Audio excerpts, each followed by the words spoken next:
Hi friends, please subscribe to Amravati Media and press the bell icon for more latest updates. Chandrababu చైనాను follow అయితే మంచిదేమో. యువ దంపతులు ఒక్కొక్కరు నలుగురేసి వంతున పిల్లల్ని కనండి. ఈ దేశానికి యువశక్తి అవసరం. మీరు ఎక్కువ మంది పిల్లల్ని కంటేనే యువశక్తి పెరుగుతుంది అని ఇటీవలి కాలంలో చంద్రబాబు నాయుడు పదే పదే పిలుపు ఇస్తున్నారు.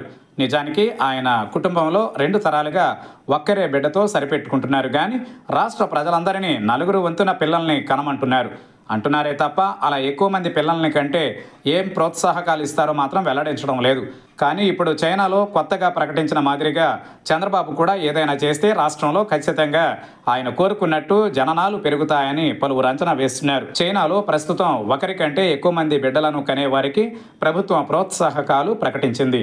2వ బిడ్డను కనేవారికి దాదాపు 6 లక్షల రూపాయలు, 3వ బిడ్డను కనేవారికి 12 లక్షల రూపాయలు ప్రోత్సాహకంగా ఇవ్వనున్నట్లు ఇన్నర్ మంగోలియా రాష్ట్రం ప్రకటించింది. ఒకవైపు జననాలు దారుణంగా పడిపోతూ ఉండగా ఆ దేశంలో వృద్ధుల సంఖ్య పెరుగుతోంది. ఉత్పాదక యువశక్తి తగ్గిపోతోంది. అందుకని జనాభాను పెంచుకోవడం అనివార్యంగా భావిస్తున్నారు. ఈ రాష్ట్రం అమలు చేస్తున్న ప్లాన్ను కేంద్రం కూడా దేశవ్యాప్తంగా ఇంప్లిమెంట్ చేయాలని చూస్తోంది.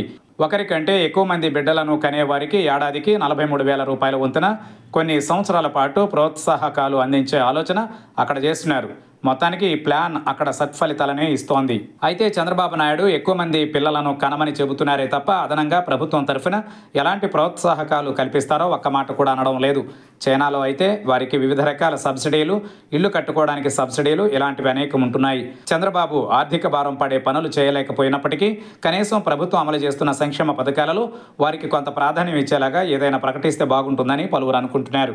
ఉత్తినే ఎక్కువ మంది పిల్లలను కంటే దేశానికి మంచిదని ఉపదేశం చేయడం కాదు. ఎక్కువ మంది పిల్లలను కన్న తరువాత వారి పోషణకు తల్లిదండ్రులు పడే పాటలను కూడా ప్రభుత్వం పట్టించుకుంటే ఫలితం ఉంటుంది. కనీసం 3వ, 4వ బిడ్డలకు 1వ తరగతి నుంచి పూర్తి స్థాయిలో రెసిడెన్షియల్ విద్యా సదుపాయం కల్పిస్తామని ప్రభుత్వం హామీ ఇచ్చినా కాస్త ఫలితం ఉంటుందని పలువురు వ్యాఖ్యానిస్తున్నారు.